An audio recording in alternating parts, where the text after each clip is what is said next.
Have you ever woken up to find strangers building a fence across your own land and claiming it belongs to them? That's exactly what happened to me.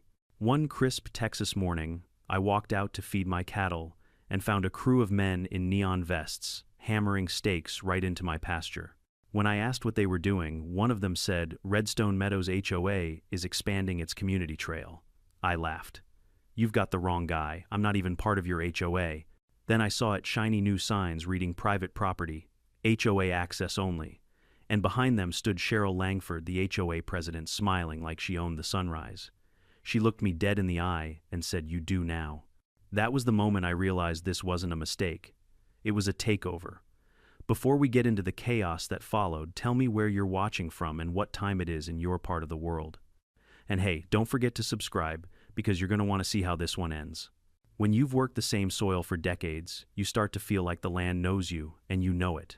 Every fence post, every ridge, every hoofprint tells a story. My father, John Whitaker, built this ranch from scratch. 240 acres of sweat debt and calloused hands. And now, somehow, a woman with a clipboard and an inflated ego thought she could just claim 200 of them because her HOA updated a map. At first, I thought it was some clerical screw-up. Maybe the surveyors misread a plat or transposed a line. It happens. So I walked over to their foreman, a nervous kid, probably in his mid-20s, and asked, "Who hired you?" He said, "Redstone Meadows HOA. We're expanding the public easement." "Public easement," I repeated. "Buddy, this is private pasture. My name's on the deed. Been since 1983. He looked at me helplessly. "Ma'am said it's all cleared with the county." "Ma'am," I muttered, already knowing who he meant. Cheryl Langford, the HOA president, with a voice like a rusted gate hinge and a smile that could slice through barbed wire. Redstone Meadows was a different world. It was the kind of luxury subdivision where people bragged about square footage and wine cellars. Built 5 years ago on what used to be grazing land, it sat right next to my southern fence line. I didn't care much they could play golf in their driveways, for all I cared until they started acting like their homeowners' rules applied outside their little kingdom. It began subtly. A few months before the fence incident, I'd seen a couple of HOA volunteers walking near my property snapping photos. When I asked what they were doing, they said they were documenting community boundaries. I shrugged it off. My land was clearly marked. My father had the original survey done with metal stakes driven deep into the earth. The fence line hadn't moved an inch in 40 years. But the next week, bright orange flags started appearing beyond my fence. At first, I thought maybe the county was doing road work. Then I saw the lettering on the flags, Redstone Surveyors Incorporated. That's when the unease started to crawl up my spine, so I went to the county clerk's office. I brought my deed, my survey, and even a couple of old aerial photos. The clerk, a polite woman named Darlene, confirmed everything was in order. "Mr. Whitaker," she said, "your property line hasn't changed. Redstone Meadows HOA stops at the creek. Always has." That was a relief until the next morning when I woke to the sound of chainsaws. 2 contractors were cutting through the mesquite trees along my west fence, laying what looked like survey tape through the middle of my pasture. I grabbed my hat, hopped in my pickup, and drove straight over. "Hey," I shouted, stepping out. "You're on private property." One of them, wearing reflective glasses, said, "We have authorization from Redstone Meadows Homeowners Association. They're extending the scenic trail." I laughed, thinking it was a bad joke. "You realize you're about half a mile past their property line?" He shrugged. "They showed us a new survey. Said, this whole section belongs to them now." I felt my jaw tighten. "Show me the paperwork." He handed me a laminated printout, a color-coded map showing Redstone Meadows shaded in light green. But the green blob extended right into my ranch, swallowing nearly 200 acres like a cancer. "Who drew this?" I asked. He hesitated. "I think the HOA board approved it." I snapped a photo with my phone. "You tell your boss to stop all work right now. You're trespassing." That night I couldn't sleep. The idea of someone redrawing my father's land like it was a coloring book made my stomach turn. I pulled out every document I had, the deed, the tax records, even the plat map from 1983. Everything matched perfectly. The creek was the boundary. Always had been. The next morning I called Cheryl directly. "Good morning, Mr. Whitaker," she said in that chipper, condescending tone people use when they're about to tell you something awful. "I understand you're upset, but the HOA board recently voted to expand our scenic easement. It includes a portion of your open pasture." "Portion?" I said, gripping the phone. "You mean 200 acres of private ranch land? You can't just vote to take it." "Well," she replied sweetly, "our updated survey indicates that land was technically within the Redstone parcel when the community was incorporated. We're simply restoring what was always ours. Lady, I said, trying not to lose it, I don't live in your subdivision. I'm not part of your HOA. You have no jurisdiction here. She chuckled softly. Oh, Mr. Whitaker, that's where you're mistaken. The board's decision is binding for all adjacent landowners within the designated district. Designated by who I snapped. By the community vote, she said. I hung up. It was the most absurd thing. I'd ever heard a group of people voting themselves free land like it was a bake sale. Later that afternoon, I drove down to the sheriff's office and spoke with Deputy Reynolds. I explained everything, showed him the map, the deed, and photos of the new signs they'd put up. He sighed, scratching his chin. Jack, this looks like a civil matter. We can't intervene unless there's clear criminal intent. They're literally building on my property, I said. Then document it, he said. Take photos, videos. File a formal complaint with the county surveyor's office. So that's what I did. I bought a drone that same evening and started filming. The footage didn't lie. Their gravel trail cut directly through my property past my water troughs and under the old windmill. A week later, I received a letter in the mail. The HOA had issued me a notice of violation for failing to maintain community fencing standards. I laughed so hard I nearly tore the paper in half. The letter warned that if I didn't restore the fence to HOA-approved appearance, I'd face daily fines of $250. It also said livestock visible from the main road violated community aesthetics. My ranch visible from their road. The nerve. The next morning, I drove straight to the county assessor's office. The clerk there, a thin man with glasses named Howard, looked nervous when I showed him the HOA's map. Where did you get this? He asked. They handed it to the contractors, I said. Why? He leaned closer. This looks unofficial. These parcel numbers don't exist. And that signature, he squinted, isn't from our surveyor. It's been photocopied. That's when I knew Cheryl and her board weren't just arrogant, they were forging documents. But before I could dig deeper, the situation escalated again. One morning, I went to open the water gate leading to the creek and found it padlocked a shiny new chain with a tag that read, Property of Redstone Meadows Maintenance Division. That was the final straw. They'd cut off access to the water my cattle needed. I stood there under the Texas sun, the sound of cicadas buzzing in the heat, gripping that cold steel lock. It wasn't just about the land anymore. It was about principle, about watching a pack of overconfident suburban bullies trample over something they didn't understand. And if Cheryl Langford thought I'd roll over, she was about to find out what happens when you steal from a Whitaker. When people talk about fighting City Hall, they never mention how much paper is involved. It's not pitchforks and torches, it's filing fees, notarized signatures, and letters written in legalese, so dense it could choke a bull. But that's how HOAs wage war, not with bulldozers, but with bureaucracy. After the Watergate incident, I hired an attorney, Michael Boone, a sharp, no-nonsense property lawyer from Lubbock, who'd once sued an HOA for trying to fine a man over his roof color. When I told him what was happening, he raised his eyebrows. Let me guess, he said, flipping through my documents. They redrew the map, filed it quietly, and assumed you'd never notice until it was too late. Exactly. He nodded slowly. It's a classic annexation scam. They try to create a paper trail before you can react. But if we move fast, we can catch them in the act. Michael helped me draft cease and desist letters and sent copies to every member of the HOA board. The letters cited trespass, property interference, and fraudulent boundary representation, basically legal language for get off my land before I sue you into next year.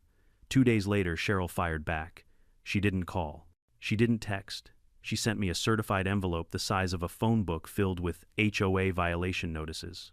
According to her, I was in violation of Section 7, Subarticle C of the Community Aesthetic Charter for maintaining non-conforming fencing, unauthorized signage, and livestock exposure visible to public spaces. The best part, she enclosed a bill. $9, 250 inches fines. I nearly fell off my chair laughing. I called Michael. You're not going to believe this, he sighed. Oh, I will. They're trying to bury you under paperwork. It's intimidation. Don't pay a dime, but keep every page. It's evidence. And so began what I call the paper war of Redstone Meadows. For every fake violation Cheryl sent, Michael responded with a formal demand for proof. For every notice of dues owed, we sent back copies of my deed plat maps and legal filings showing I wasn't and had never been part of their HOA. But Cheryl didn't back down. Instead, she escalated. A week later, I received another envelope, this time from the county assessor's office. It was a notice of parcel adjustment indicating that my western section had been annexed into Redstone Meadows Community District. The attached map made my blood boil. It was identical to the forged one I'd seen earlier, but now it bore a county seal and an electronic signature. I drove straight to the courthouse, documents in hand. Darlene, the same clerk who'd confirmed my boundary weeks earlier, looked pale when I showed her the papers. "Mr. Whitaker," she whispered, glancing around. "I'm not supposed to talk about this, but the HOA board submitted this under an expedited review program. They said the annexation was pre-approved by the planning department." "Pre-approved by who?" I demanded. She lowered her voice. "They named Commissioner Harlan as the signatory. But between us, I don't think he ever saw it. His signature looks copied." That was the moment the truth hit me like a branding iron. Cheryl wasn't just bending rules, she was forging them.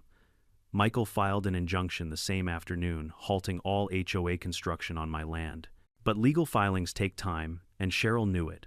Within days, her crew was back dumping gravel, installing trail markers, and even placing a "Welcome to Redstone Meadows scenic path" sign right next to my old windmill. I started documenting everything. Every truck, every post, every trespass. I had hours of drone footage complete with GPS timestamps. When I confronted Cheryl at the site one afternoon, she was dressed like she was running for mayor, white blouse, big sunglasses, clipboard in hand. "Morning, Jack," she said with fake cheer. "I hope you don't mind the improvements. This trail will boost property values for everyone in the district." "There is no district," I said flatly. "Not here. You're trespassing." "Oh, come now," she said, smiling.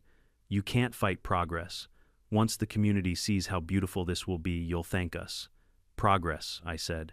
"You mean theft." Her smile didn't waver. "You really should read the new charter. You might find you're part of something bigger now." That phrase stuck with me, something bigger. That night I realized Cheryl wasn't just after my land. She was building an empire, expanding her HOA's boundaries to inflate her control, her fees, and her reputation. But she'd made one big mistake. She underestimated how stubborn a Whitaker could be. I drove back to the county recorder's office and asked to see every public document filed by Redstone Meadows HOA in the past year. The clerk wheeled out a cart stacked with binders. I spent the next 3 hours flipping through them until I found a file labeled "Redstone Expansion Proposal Pending Approval." Inside were drafts of letters addressed to property owners, most unsigned, and a cover sheet dated 3 months earlier, bearing Cheryl's signature and a typed note, "Revised maps attached for submission under environmental improvement initiative. Goal: integrate adjacent properties for tax-sharing purposes." I took photos of every page. When I showed them to Michael, he whistled. "She's using a state environmental grant as cover. That's fraud. And if the county's involved, it's political too. We decided to play it smart. Let them dig their own grave." Michael filed public record requests for all HOA communications with the county. At the same time, I quietly installed trail cameras around the property, capturing every vehicle that crossed my boundary. Within a week, I had footage of HOA board members and contractors hauling construction materials onto my land after dark. Then things got personal. One morning, I found my fence cut clean through wires snipped like someone wanted the cattle to wander. Next to the break was a laminated HOA sign that read "Future Redstone Entry Point." I took photos, dated them, and filed a report. Deputy Reynolds came out again, shaking his head. "Jack, this is starting to look deliberate." "It's criminal," I said. He agreed but looked cautious. "I'll write up a report, but Cheryl's got friends downtown. You'll need hard proof before the DA touches it." "Then I'll get it," I said. By then, word had started spreading among Redstone residents. A few stopped by my gate to apologize. One older man, Mr. Douglas, whispered, "We didn't vote for that trail. Cheryl said it was already approved." Nobody's seen the budget. That was the first crack in her armor. 2 nights later, I received an email from an anonymous address, truth4redstone@protonmail.com.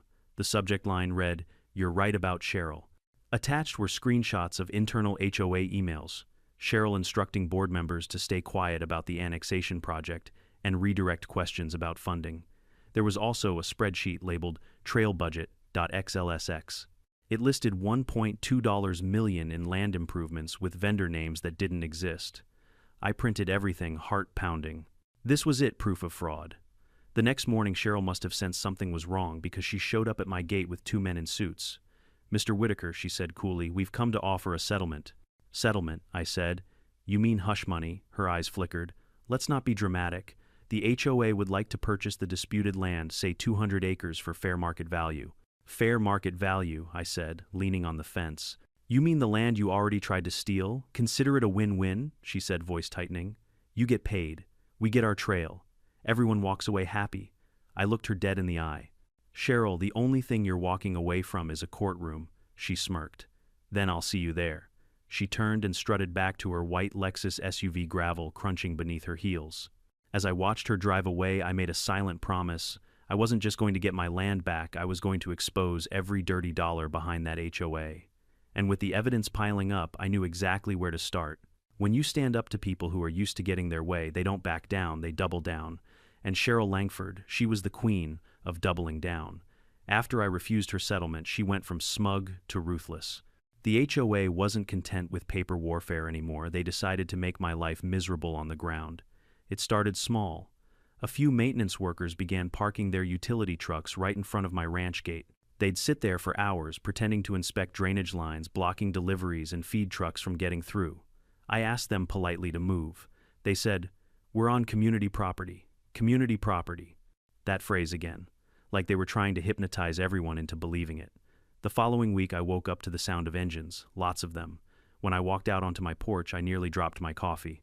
A full construction crew was grading the land near the creek bed, the exact section of pasture that marked my southern boundary. Dump trucks, compactors, and orange cones lined the dirt road. They were building a trail. I jumped into my pickup and floored it down there, dust flying behind me. The foreman, the same young guy I'd seen before, was directing traffic. "Who told you to do this?" I shouted. He swallowed hard. "Miss?" Langford said we had authorization. She said the injunction didn't apply because it's an improvement, not an alteration. I almost laughed from disbelief. "You can't pour gravel on land you don't own and call it an improvement," he shrugged helplessly. "You'll have to take it up with her." Oh, I planned to. That afternoon I called Michael Boone, my attorney, and told him what happened. He was furious. "She's in contempt of a standing injunction," he said. "That's criminal." He filed an emergency motion for enforcement and called the sheriff's office to send deputies to the site. But by the time Deputy Reynolds arrived, the damage was done. They had laid nearly 300 yards of gravel and installed 3 benches with shiny brass plaques reading Redstone Meadows, HOA, preserving nature for all. Reynolds took one look and muttered, "Jesus Jack. They're not even hiding it." He told the foreman to halt construction immediately and warned Cheryl to stay off the property until the court hearing. Cheryl responded by showing up herself, heels clicking, sunglasses gleaming, that same infuriating smirk plastered on her face. "Deputy Reynolds," she said sweetly, "I believe you're mistaken. This land falls under our community easement. Our records show." Reynolds cut her off. "Ma'am, those records are under dispute and investigation. You're trespassing until the court says otherwise." Her face darkened. "This is harassment." "No, ma'am," he said. "This is law enforcement." For a moment she just stood there glaring at me like she wanted to melt me with her eyes. Then she turned sharply and stomped back to her Lexus. But I knew she wasn't done. 2 days later, I found my water troughs empty. Someone had closed the upstream valve. My cattle were thirsty and restless. I walked up the creek and found fresh footprints, boot prints near the gate that had been padlocked weeks earlier. The lock was gone, replaced with one of theirs. I cut it off with bolt cutters, took photos, and logged the time. Every little thing went into my growing evidence folder, Redstone violations chronological. But things escalated from sabotage to open vandalism. One morning I came out to find my fence torn down, not damaged, removed. The posts were stacked neatly like someone wanted to make a point. Nailed to one of the remaining posts was a laminated notice. Per HOA Resolution 14B, unauthorized fencing within the community greenway will be dismantled at owner's expense. That's when something in me snapped. I called Michael. She tore down my fence. He was silent for a second. Then good. Now it's criminal trespass and property destruction. This just became a law case, not civil. He contacted the sheriff's department again, this time demanding a full investigation. Deputy Reynolds came out the same day with his body cam on. He surveyed the scene, whistled low, and said, "She's really pushing her luck." He filed a formal report and recommended the DA review it. But Cheryl still didn't stop. The next weekend, she held what she called a community walkathon, a PR stunt to celebrate the new trail. Flyers went up all over town. When I saw one, I nearly choked on my breakfast. Join us for the grand opening of the Redstone Scenic Trail, stretching across 200 beautiful acres of Redstone Meadows land, my land. The morning of the event, I stood at my gate in disbelief, as hundreds of people, kids, parents, joggers, streamed past no trespassing signs like they didn't exist. HOA volunteers handed out water bottles with Cheryl's face printed on them. I raised my drone and filmed everything: faces, banners, the trail markers. When Cheryl saw me recording, she shouted across the crowd, "Smile for the camera, Jack. It's community history." "You mean evidence," I shouted back. That footage would later become the turning point in my case, but at that moment I was seething. After everyone left, I walked the entire trail. They'd installed solar lamps, benches, and even trash bins, all paid for by community funds. I knew what that meant. Cheryl was using HOA money to make herself look like a hero while literally stealing land. That night, while reviewing the drone footage, I spotted something else: a white SUV parked behind the construction area. The camera zoomed in just enough to catch the license plate Cheryl's. She'd been on site during the illegal work. The next morning, I printed everything: maps, drone, stills, screenshots of HOA, flyers, copies of the forged annexation map, and drove straight to Michael's office. He looked through it all and said, "Jack, we've got her cornered. But we need a witness, someone from inside her operation, who can verify the fraud." That's when I remembered Lydia, the young surveyor I'd met at the county office. She'd been nervous the first time we spoke, but I had a feeling she knew more than she'd said. So I called her. "Lydia, it's Jack Whitaker. I think you were right about the Redstone maps. Can we talk?" There was a pause. Then a quiet, "Meet me after work, not at the office." We met that evening in a coffee shop 2 towns over. Lydia looked anxious, glancing around before sliding a USB drive across the table. "What's this?" I asked. "Proof," she whispered. "I used to work for the engineering firm that handled Redstone surveys. Cheryl asked my boss to adjust the boundary data. He refused, so she found someone else and submitted fake coordinates under our company's name." My stomach turned. "Can you prove it?" She nodded. "Those files show the changes. Date stamps, IP logs, everything. If this goes to court, I'll testify, but I need protection." "She's powerful, Jack. She's got people in the county offices. You'll have it, I promised." As I drove home under the dark Texas sky, I couldn't help but think how insane it all was. An HOA president falsifying maps, bribing officials, cutting fences over land she didn't own. But now I had something she didn't expect: a whistleblower. The next day, Michael reviewed the USB data and almost jumped out of his chair. "This is gold," he said. "We've got digital proof of tampering timestamps and her emails. We can bring this to the DA and maybe even the press." But Cheryl wasn't finished yet. That evening, as the sun dipped below the hills, I heard engines again. Trucks. I grabbed my binoculars and looked down toward the creek. HOA contractors were back this time, hauling out my old fence posts, tossing them into their trucks. I filmed it all. When one of them noticed my camera, he shouted, "You'll be hearing from the HOA." I smiled grimly. "Yeah," I muttered to myself, "and you'll be hearing from my lawyer." The war wasn't over, but for the first time I knew I wasn't fighting alone. If there's one thing I've learned about bullies in suits, it's that they crumble the moment you start pulling at the threads they hide behind. And Cheryl Langford's threads were starting to unravel faster than she could spin new lies. After Lydia handed me that USB drive, I didn't sleep much. I stayed up half the night watching the files open, one by one, layers of falsified GIS data. GPS coordinates shifted by precise intervals, and emails between Cheryl and a mysterious contact labeled C, Dev Planner. The tone was smug, confident, and damning. "Make sure the western boundary is extended. We'll handle the paperwork later. Funding will clear once the district map is approved. The rancher won't fight once we show him the tax implications." Oh, I was fighting all right. The next morning, I drove straight to Michael Boone's office. He was halfway through his coffee when I walked in, eyes wild, laptop in hand. "You need to see this," I said. 10 minutes later, he leaned back, rubbing his temples. "Jack, this isn't just fraud. This is racketeering. She's using public grant money to inflate her HOA boundaries, then billing it as a public project." I frowned. Public grant money. From where he pointed to a line item in one of the emails: EPA Rural Greenway Restoration Fund, the Environmental Protection Agency, he said. "She's claiming environmental development funds to build a trail on your ranch." I let that sink in.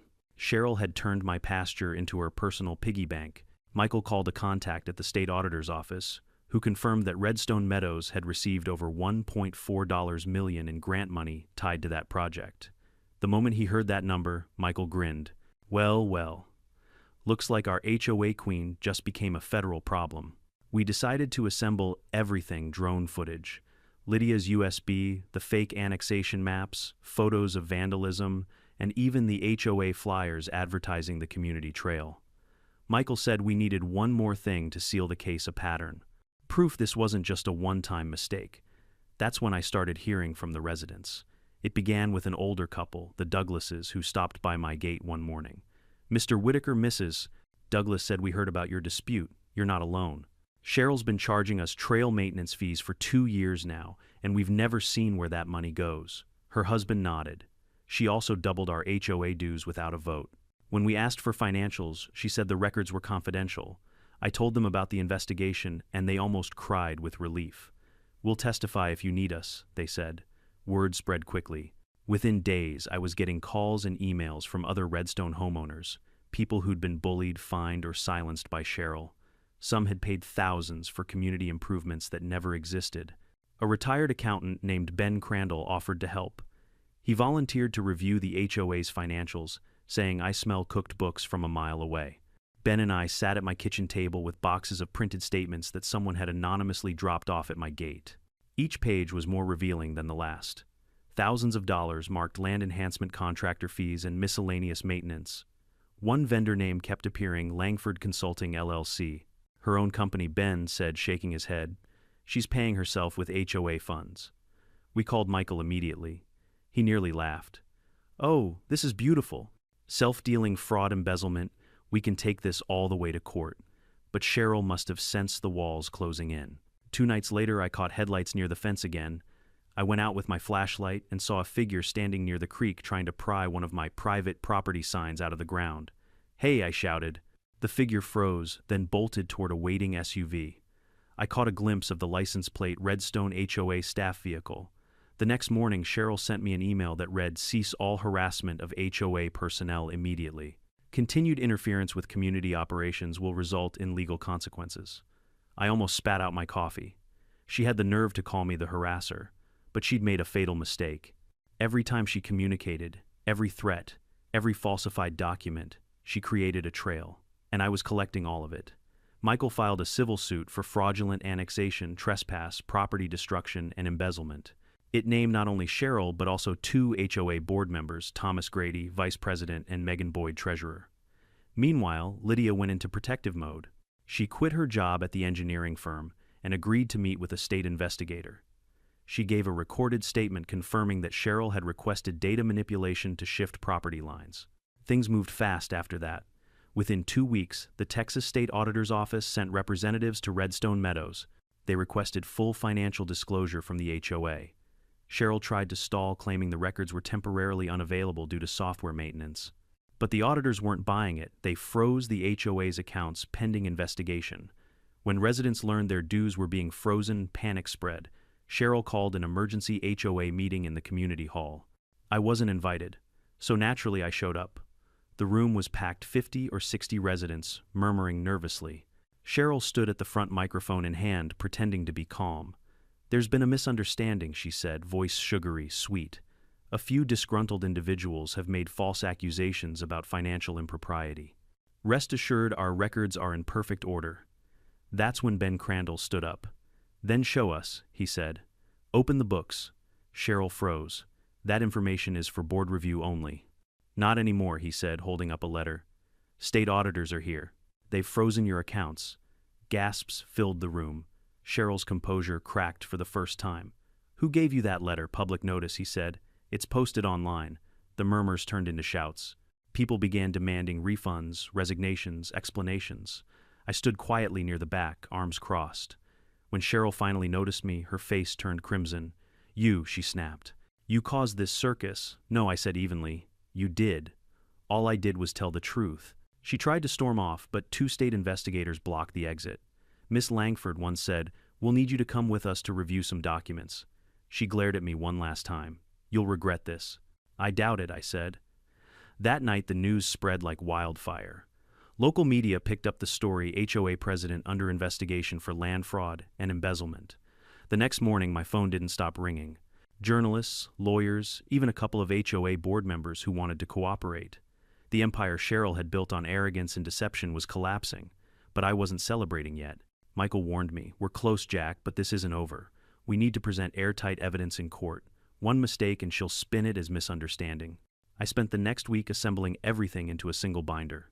Photos, maps, letters, drone stills, invoices, every shred of proof that Redstone Meadows had crossed the line, literally and legally. One evening, while reviewing footage on my porch, Lydia stopped by. She looked lighter, like a weight had lifted off her shoulders. "They interviewed me today," she said. "I told them everything. The emails, the files, even the threats." "Good," I said.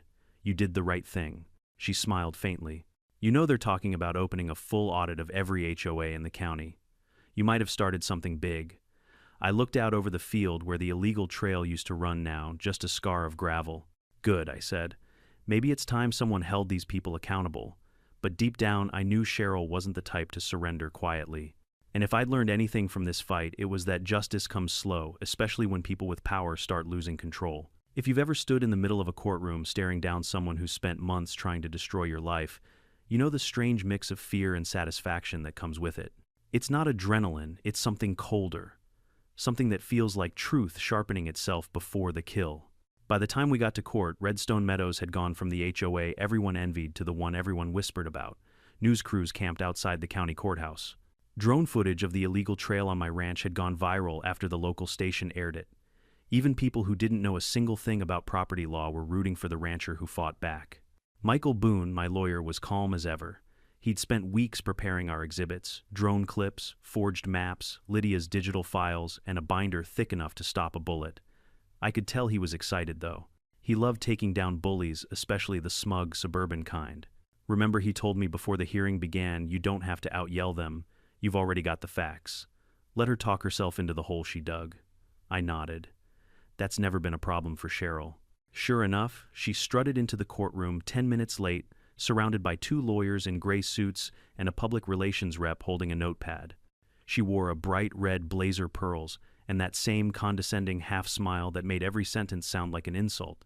The bailiff called the case Whitaker versus Redstone Meadows Homeowners Association.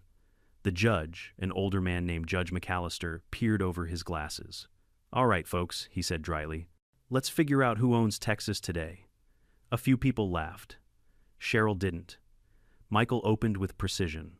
He presented the timeline of trespasses, the false annexation filing the survey manipulation, and finally Lydia's whistleblower statement. He kept his tone calm, even conversational.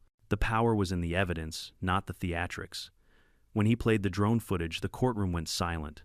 The screen showed HOA crews cutting fences, dumping gravel, and planting trail signs marked Redstone Meadows' scenic route. Each clip was time-stamped and geotagged, impossible to dispute. Then came the emails. Michael projected one on the screen, reading it aloud. "Move the property boundary to include Section 3 pasture. It'll align with the trail plan and expand our district. We'll smooth over the paperwork later." At the bottom, C. Langford. Cheryl's lawyer objected immediately. "Your Honor, this could have been fabricated. There's no proof my client sent that email." Michael smiled slightly. "Except the metadata, IP logs, and server timestamps provided directly by the HOA's own IT vendor." The objection died in the air. Then Lydia took the stand. She was nervous but steady. Her voice trembled at first, but the more Cheryl's attorney tried to rattle her, the stronger she became. "Yes, I was told to alter the coordinates," she said clearly. "Yes, it came from Miss Langford's office. And yes, the new boundary map was digitally manipulated to make it appear that Mr. Whitaker's land fell under HOA control." When Cheryl's lawyer tried to imply she was lying for attention, Lydia calmly pointed out that she had screen recordings of the map edits complete with timestamps. Michael clicked the monitor, and the jury watched the cursor drag boundary lines across a digital map right into my property. The courtroom gasped. Even Judge McAllister leaned forward.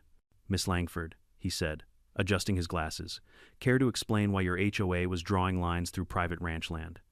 Cheryl cleared her throat, her voice shaky but defensive. "It was a misunderstanding.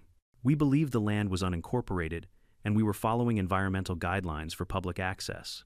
"Unincorporated," the judge repeated. With a deed recorded since 1983, Cheryl's lips pressed into a thin line. Her lawyer whispered something, but the damage was done. Michael stood. "Your Honor, we also have financial records linking HOA funds to personal accounts under Langford Consulting LLC. Over $400,000 was transferred during the trail. Project records show Miss Langford as the managing member." Cheryl's composure cracked completely. "That money was reimbursement for consulting work?" she snapped. Michael raised an eyebrow. "Consulting work for yourself?" The courtroom broke into whispers. The judge banged his gavel for order, but even he couldn't hide the hint of amusement on his face. We recessed for lunch after that, and as I stepped outside, the courthouse reporters swarmed. Cameras flashed. One woman shouted, "Mr. Whitaker, what do you have to say to the people watching your case across the country?" I smiled faintly. "Just that land's not something you take, it's something you earn." When we returned for the afternoon session, Cheryl tried a new tactic: pity. Her lawyer painted her as a well-meaning community leader who had been misled by bad contractors. He blamed administrative confusion, clerical error, and even hinted that I had misrepresented my property boundaries to gain sympathy. But then Michael dropped the final bomb. He played the recording from Cheryl's own HOA meeting, the one Ben had captured with his phone weeks earlier. In it, Cheryl could be heard saying, "The rancher's too stubborn to sell. Once the trail's built, he won't have a choice. He'll fall in line eventually." The jury didn't even try to hide their reactions. One woman shook her head, another muttered, "Wow." Cheryl sat frozen eyes darting around the room like she was searching for an escape hatch. Michael turned to the judge. "Your Honor, we rest our case." When the verdict came 2 days later, it was unanimous.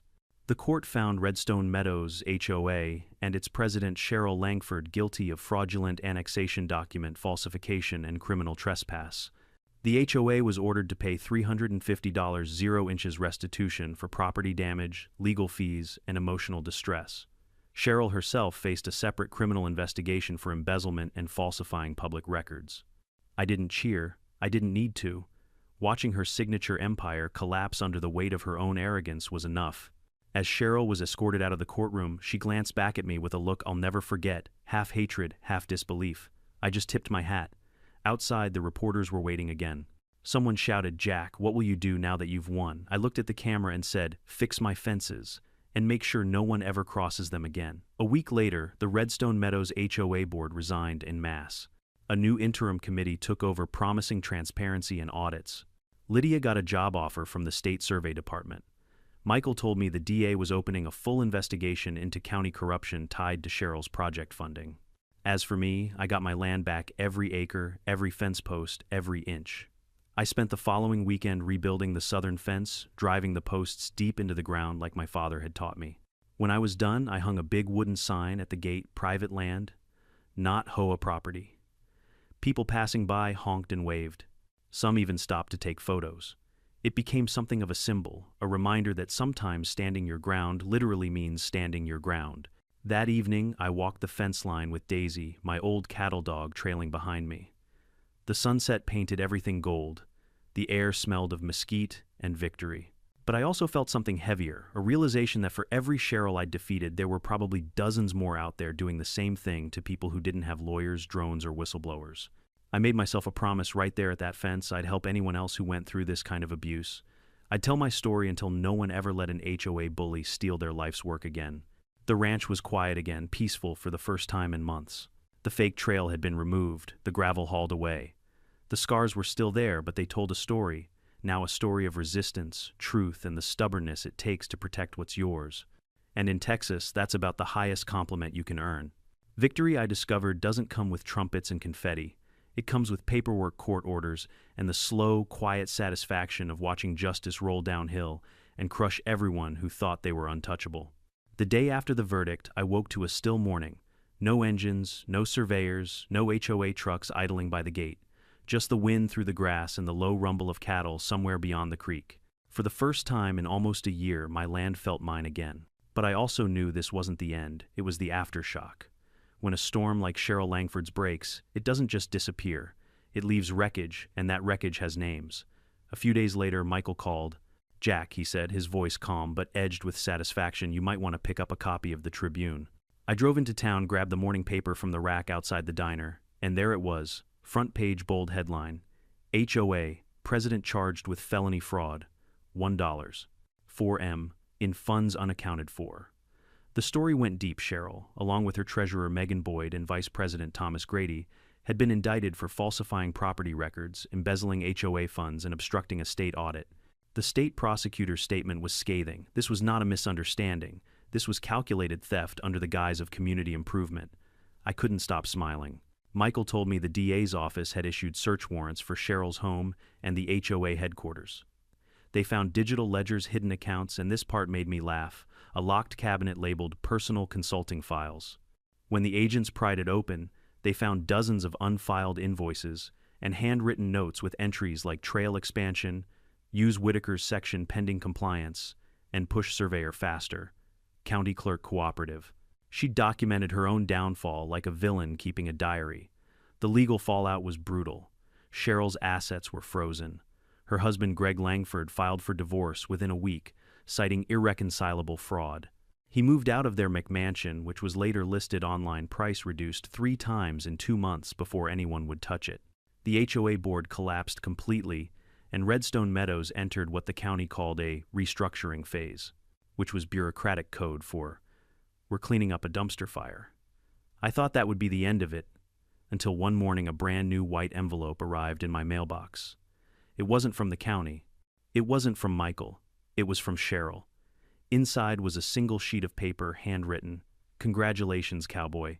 You got what you wanted. I hope you enjoy your dusty pasture. You think you won, but all you did was make enemies in high places. This isn't over. No signature, no return address. Just bitterness on stationery that probably cost more than my truck tires." I took a deep breath, folded the note, and slid it into my evidence folder. Let her keep writing. She'd already written her own ending. Meanwhile, the community around me was changing. Redstone residents, finally free from Cheryl's chokehold, started showing up at my gate, not with threats but with thank yous. One woman, Mrs. Douglas, the same neighbor who'd warned me about the fake fees, brought me a homemade pecan pie. "You saved us," she said, pressing the tin into my hands. We were all too scared to stand up to her. "You did what nobody else could." I smiled. "Ma'am, I didn't do it for you. I did it because that woman tried to steal my father's fence line. But I'll take the pie anyway." Word spread. The new HOA committee, formed by a handful of decent, level-headed homeowners, invited me to one of their first meetings. I went mostly out of curiosity. They'd moved the venue from the stuffy community hall to the local library. No banners, no catered refreshments, no HOA Vision slideshow, just folding chairs and a sense of embarrassment hanging in the air. The new president, a soft-spoken teacher named Laura Jenkins, stood up and said, "Mr. Whitaker, we owe you an apology. You warned us and we didn't listen. If it helps, we've dissolved all the expansion plans. Your land is safe." I nodded. "Appreciate that, ma'am. Let's keep it that way." It was awkward but sincere. For the first time, I believed Redstone might learn something from all this. A month later, I stood back on my land as a crew this time. County approved, removed the last remnants of the illegal trail. The gravel was trucked away, the benches pulled out, and the fake HOA scenic path signs tossed into a dumpster. Watching those signs go felt cathartic, like finally shaking off a bad dream. Michael called a few days later with more good news. The court had finalized the restitution order. I'd be receiving $350,000 compensation for damages, lost productivity, and legal expenses. "You can rebuild anything you want, Jack," he said. I told him I already had something in mind. 2 months later, right where the old fake trail once cut through my pasture, I built a new fence, taller, sturdier, 8 feet high, lined with steel posts and security lighting. Not to keep people out, but to remind everyone where the line was. On it, I hung a big clean-cut sign carved from Oak Whitaker Ranch private property, "Trespass at your own risk." And right beneath it in smaller letters, "Boundaries matter." Neighbors stopped to take pictures. The sheriff himself, Deputy Reynolds, drove by one afternoon, tipped his hat and said, "Looks good, Jack. Shame you had to teach the whole county how to read a map." We both laughed. Cheryl's criminal trial came a few months later. I didn't attend, but Michael did. He told me she pled guilty to reduced charges, fraudulent record alteration, and misappropriation of funds, and received 12 months of probation plus $8, 500 inches. Personal restitution to me. It wasn't the jail sentence some hoped for, but it was still a reckoning. She'd lost everything: her title, her reputation, her house, and the illusion of control she'd built around herself. I thought about that a lot, how people like Cheryl always believe they're the smartest in the room until the truth catches up. It's funny how quiet the HOA got after she left. The new board kept their distance from me, but every now and then I'd see Laura Jenkins drop off a newsletter at the gate. It was full of gardening tips and bake sale announcements, nothing about annexations or community improvements. That's how it should have been from the start. Life on the ranch returned to normal. I repaired the windmill, restocked my cattle, and planted mesquite along the southern boundary again. Every evening I'd walk that fence line with Daisy at my heels just to remind myself what we fought for. Sometimes, though, I'd catch a glimpse of something in the distance, a white SUV parked at the far edge of the road watching. It never stayed long. I figured Cheryl still liked to look at what she couldn't own. One evening after sunset, I stood on the hill overlooking the property. The lights from Redstone Meadows twinkled in the distance like nothing had ever happened. But I knew better. Beneath those manicured lawns and fresh-painted houses, there were cracks. Cracks where the truth had leaked in and changed things. The peace felt earned, not given. As I turned to head home, Daisy barked once, short, sharp, almost like approval. I patted her head. "We did all right, girl," I said. We kept the line. And for the first time in a long time, I slept like a man who didn't owe anyone an explanation. For a while, everything was quiet. The kind of quiet that feels heavy, like the land itself is catching its breath after a long fight. The fences stood firm. The pastures were green again. Even the cattle seemed calmer, as if they knew the chaos was finally behind us. But one thing about peace, you never quite trust it when it comes too easy. It was late summer when I got the call that would flip everything one more time. Michael Boone's voice was steady but serious. "Jack, you sitting down." "Not usually," I said, leaning against the porch rail. "What's wrong now?" "I just got a notice from the Department of Justice. They're expanding the investigation." Into what I asked. "Cheryl's already done. HOA's broke. What's left to dig up?" "That's the thing," he said. "It's not just Cheryl. Turns out the HOA wasn't working alone." He emailed me the documents. My stomach dropped when I opened them. The so-called Redstone Trail project, the same one Cheryl used to justify bulldozing my land, wasn't just an HOA vanity project. It was part of a federal environmental grant administered through the County Development Office, the same office that had quietly approved her forged annexation map. In other words, Cheryl's scam had been connected to a larger machine county officials using fake boundaries and green infrastructure projects to claim grant money, then pocketing the surplus. My ranch had just been their most convenient cover story. Michael continued, "You might want to sit on this for now. They're building a case. But Jack, it's big, bigger than the HOA. You may have just blown open the largest land fraud operation in this part of the state." I let out a low whistle.